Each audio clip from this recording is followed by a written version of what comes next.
Hey, okay, so I'm Kerrie, and twice a year I do this thing where I maintain my dad's grave. So right now I'm in Calgary at Queen's Park Cemetery, and just over there is the grave of Owen Hart. Owen is part of the Hart family of wrestlers, and I'll tell you, my father would be super duper thrilled to have a Hart family wrestler as a neighbor. So what I'm going to do, I'll just walk you through what I do. I do this twice a year. This is the fall, so it's a bit chilly, and we're here just before the ground freezes, which is important because I'll put in a solar light. But I just thought, with my friend Steve Mason on camera, that I'd walk through how I maintain my dad's grave. And I recognize not a lot of people get buried anymore. People get cremated and sprinkled. But for me, and I'll tell you, in real life, my father and I were not particularly close. So it's only in the time since he's passed, which has been, decades now, he died when I was 18, that through this process, I found some kind of healing and compassion. So I do it not as a sense of the obligation of the child, but it's actually a pleasure to sit and contemplate and just to remember where I came from. So, with that in mind, let's see what I do. And thank you to Leanna Frankovich, who really taught me how to maintain a grave. So I have brought a lot of little things today. I have my whisk, an X-Acto knife, a candle from my neighbor who made this when she was deep in her own grieving process, a book.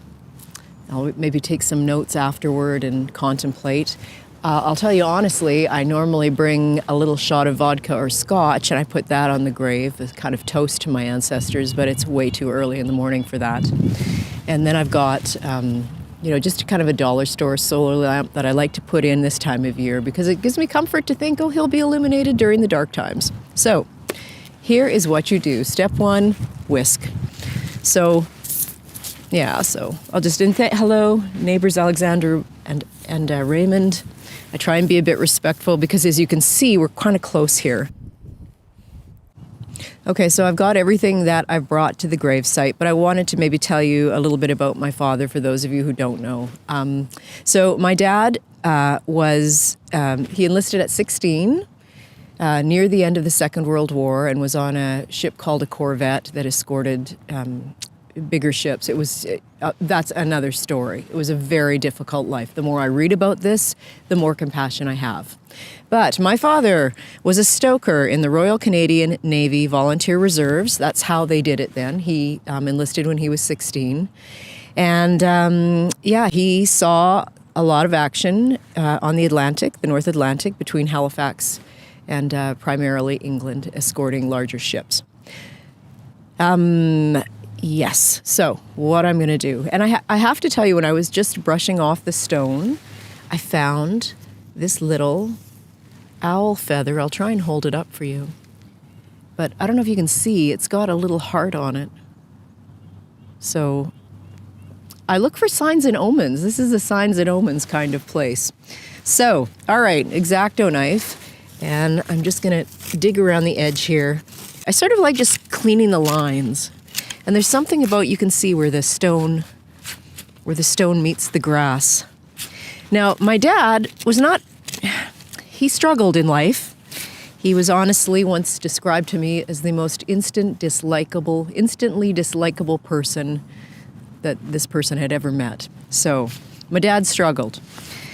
And he didn't plan well, but yet, through his service and through the Royal Canadian Navy Volunteer Reserves, he was afforded this marker in the Field of Honor, which was a great blessing for our family because, it was a mess at the time. So let me say that. I'm very grateful to the Royal Canadian Navy and their Veterans Program. And we clean. So this is like you might edge a garden. But there's something for me in just the making of the line. And I'm doing this in October, in kind of mid to late October, which, as you know, is we're coming into Halloween or Samhain, when, it's said, the Day of the Dead, when it's said that the ancestors really are a lot closer to us. So it kind of gives me meditative peace. So here's some more feathers here to be doing this work. And a lot of people believe too that feathers are the signs of angels. So, and if you know me, you know I'm all signs and omens all the time. Got a little airplane noise in the background. I don't know if that's a sign or an omen. All right. And when I do this work on my own, without my friend Steve watching me, oh my gosh! Okay. Oh my gosh. This is a dime with the blue nose on it. And this is a sign from my father. I am not kidding. This, when I find dimes with blue nose side up, it is absolutely 100% in my mind a sign from my father. So I had an owl feather with a heart and a dime. This is bananas. But anyway, okay, well, I'm going to put this here and just kind of continue. Wow, I can't believe that. And just kind of continue what I'm doing here. So, I mean, as I mentioned, my dad and I, difficult relationship in life, but there has been some really, really deep and profound and wonderful healing as I get older and am more able to forgive. So, yeah. So my dad, who was a pretty tender soul, had a pretty terrible time of it, as many of our parents do, as many people do, and maybe didn't know really how to be the kind of adult he might have wanted to be or might have been able to be under different circumstances. And of course, as a kid, I didn't really understand that. All right, so you can see we've cleaned off the grave, being mindful of the people next door, the neighbors. Yeah, and as I said, what I might normally do here is take a minute and write and reflect, but I'm not going to for brevity's sake. I'm 100% going to put this dime here. Anyway, and I don't know if you know the story about paying your respects. So when people would die in the past, and I think this kind of dates back to Victorian England, to help out the widow or the survivors, friends might leave money at the grave paying your respects. So a nickel, a dime, a quarter. I mean, of course, that would have been shillings or whatever in that day. But I just think that's a really super cool example of paying your respects, and that sign came up. It blows my mind. And I know that little feather's going to blow away, but maybe tuck it. I don't know. It's maybe not meant to stay, but I love that there was a little owl feather there. There it goes. That moment's gone. Okay. And now this is probably dreadfully illegal, but I'm just going to light this candle. As I said, my neighbor Carlin made these, and she's really something else, Carlin.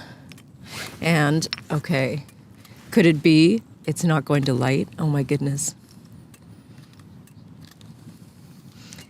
Well, this is the moment in the production when we should have had the backup lighter. I don't know if I'm going to get this to light. So maybe I'm just going to leave that there.